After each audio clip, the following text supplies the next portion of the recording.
نہیں عورت اپنے شوہر کی اجازت کے بغیر نہ اپنے والدین کے گھر جا سکتی ہے نہ رشتہ داروں کے گھر جا سکتی ہے۔ عورتوں کو اس کی اجازت نہیں ہے۔ عورت کے لیے یہ واجب ہے کہ جب بھی وہ اپنے شوہر کے گھر سے نکلے گی تو وہ شوہر کی اجازت سے نکلے گی۔ شوہر کی اجازت کے بغیر وہ اپنے گھر سے نہیں نکل سکتی۔ اگر وہ نکلے گی تو گنہگار ہوگی۔ حتیٰ کہ یہاں تک فرمایا گیا کہ اگر عورت کو نفلی روزے رکھنا ہو یا نفل نماز کی کثرت کرنا ہو تو وہ پہلے اپنے شوہر سے اجازت لے، اس کے بعد وہ نفل روزہ رکھے۔ عورت جب نفل روزہ اپنے شوہر کی اجازت کے بغیر نہیں رکھ سکتی تو عورت شوہر کی اجازت کے بغیر کہیں پر کیسے جا سکتی ہے؟ عورتوں کو اس کی اجازت نہیں۔ دوسرا سوال حضرت کی بارگاہ میں یہ ہے، عورتوں سے متعلق عورت کی زندگی میں کچھ ایام ایسے آتے ہیں جن میں عورت ناپاک ہوتی ہے، تو ناپاکی کی حالت میں عورت کو روزہ اور نماز رکھنے کی اور نماز پڑھنے کی اجازت نہیں ہے، لیکن جب وہ پاک ہو جائے تو کیا وہ ان دونوں چیزوں کی قضا کرے گی؟ عورت جن دنوں میں ان کو نماز روزہ منع کیا جاتا ہے تو نماز تو عورتوں پر معاف ہے۔ جب وہ پاک ہو جائے گی تو ان کو نمازوں کی قضا نہیں کرنا ہے، نمازیں ان پر مطلقاً معاف ہے۔ لیکن رمضان شریف کے روزے جو چھوٹ جائیں گے ان کو بعد میں ان روزوں کی قضا کرنی پڑے گی۔ نماز کی قضا نہیں ہے ایام ممنوعہ کی، لیکن روزوں کی قضا ہے۔ لیکن یہاں پر ایک بات اور بھی واضح کر دی جائے کہ جن دنوں عورتیں جو ہے ممنوعہ ایام سے دوچار ہوتی ہے تو کچھ عورتیں 3 دن میں ہی پاک ہو جاتی ہے، اس کے بعد بھی وہ 7 دن تک انتظار کرتی ہے اور نماز نہیں پڑھتی اور روزہ نہیں رکھتی۔ تو اگر عورت 3 دن میں پاک ہو گئی تو غسل کر کے اس کو اسی کے بعد نماز شروع کر دینا چاہیے۔ 5 دن میں پاک ہو گئی تو بھی اس کو غسل کر کے نماز شروع کر دینا چاہیے۔ 7 دن کا انتظار نہیں کرنا چاہیے۔ عورتوں کے اندر غلط فہمی ہے کہ وہ کبھی بھی پاک ہو جاتی ہے لیکن 7 دن تک برابر وہ نمازیں چھوڑتی رہتی ہے، روزے چھوڑتی رہتی ہے، تو اس سلسلے میں وہ گنہگار ہوگی۔ اور چونکہ ہمیں اس بات کا شوق نہیں ہے، میری مائیں اور بہنیں برا نہ مانیں، یہ باتیں صرف یہاں سے اس لیے بتائی جاتی ہے حیا کے پردے میں تاکہ آپ کے علم میں اضافہ ہو اور آپ گناہ سے بچ سکیں۔ آپ پاک ہو گئی 3 دن میں اور آپ نے رمضان شریف کے 4 روزے چھوڑ دیے تو بہت سخت عذاب کا شکار ہوں گی آپ۔ 4 دن کی نمازیں چھوڑ دی تو آپ اللہ کی بارگاہ میں جواب دہ ہوگی۔ اس لیے جو خواتین نہیں جانتی آپ ان کو بھی یہ مسئلہ بتائیں کہ جب پاک ہو جائے اسی وقت سے غسل کر کے نماز اور روزہ شروع کر دینا چاہیے، اور ممنوع ایام میں جو نمازیں چھٹی ہے وہ معاف ہے، اس کی قضا نہیں، البتہ روزوں کی رمضان المبارک کے روزوں کی قضا کرنی ہوگی۔ اچھا حضور، ناپاکی کی حالت میں عورت نماز نہیں پڑھ سکتی، روزہ نہیں رکھ سکتی، لیکن اسے کیا کرنا چاہیے؟ کیا وہ ذکر و اذکار کر سکتی ہے؟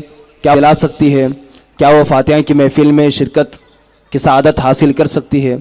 نماز تو نہیں پڑھ سکتی، روزہ تو نہیں رکھ سکتی، لیکن ان ایام میں وہ کیا کیا کر سکتی ہے؟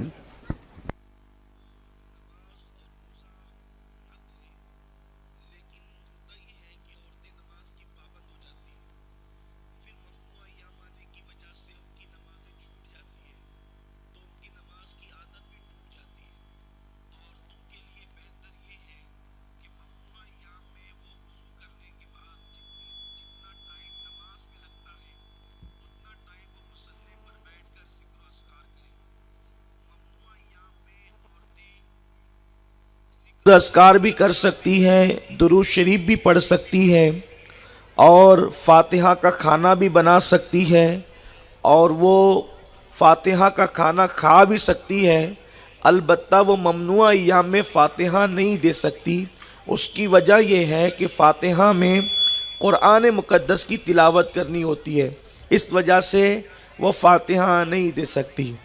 اور عورتیں چونکہ کبھی کبھی وظائف کرتی ہے تو وظائف میں آیت الکرسی بھی پڑھتی ہیں، تو ممنوع ایام میں عورتیں آیت الکرسی قرآن کی تلاوت کی نیت سے نہ پڑھیں، بلکہ وہ اللہ تبارک و تعالیٰ کی تعریف اور حمد کی نیت سے پڑھے گی، تو ان کا وظیفہ بھی ہو جائے گا اور وہ ثواب کے مستحق بھی ہوں گی اور وہ گناہ سے بھی بچ جائے گی.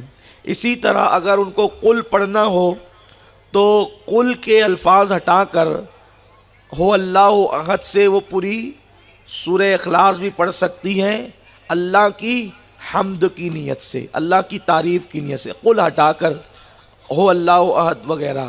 اسی طرح وہ سورہ فاتحہ بھی پڑھ سکتی ہے بنیت قرآن نہیں، بنیت حمد. اس کو خاص یاد رکھنا چاہیے. نیت بدلے گی تو اس کا مسئلہ بدل جائے گا. سورہ فاتحہ کو ایام ممنوعہ میں بطور قرآن کی تلاوت نہیں پڑھ سکتی، بطور حمد پڑھ سکتی ہے. حضور ایک سوال آپ کی بارگاہ میں یہ ہے کہ کیا ناپاکی کی حالت میں عورت میت کو غسل دے سکتی ہے؟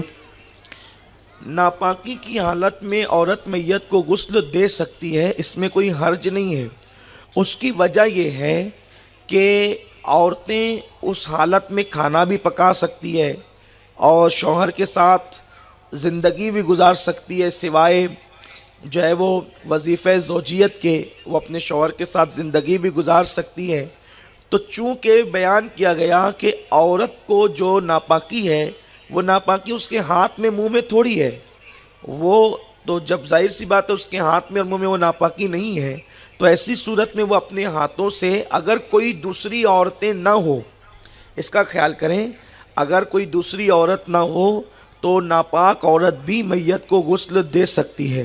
لیکن جب دوسری پاک عورتیں موجود ہو تو ان پاک عورتوں کی موجودگی میں ناپاک عورت کو غسل دینے سے پرہیز کرنا چاہیے، اس لیے کہ یہ اکرام میت ہے، احترام میت ہے کہ اس کو پاک لوگ غسل دیں. یہ احترام کی ایک دلیل ہوا کرتی ہے. اسی طرح فاتحہ کے کھانے کی بات بھی ہے کہ اگر گھر میں دوسری عورتیں موجود ہیں تو افضل یہ ہے کہ پاک عورتیں کھانا بنائیں، لیکن اگر گھر میں کوئی عورت موجود ہی نہیں ہے، فاتحہ کا کھانا بنانا ہے، تو جو ہے وہ ناپاک عورت بھی فاتحہ کا کھانا بنا سکتی ہے. اس کی تفصیل سمجھنے کی ضرورت ہے، اس کی طرف خیال کرنا چاہیے.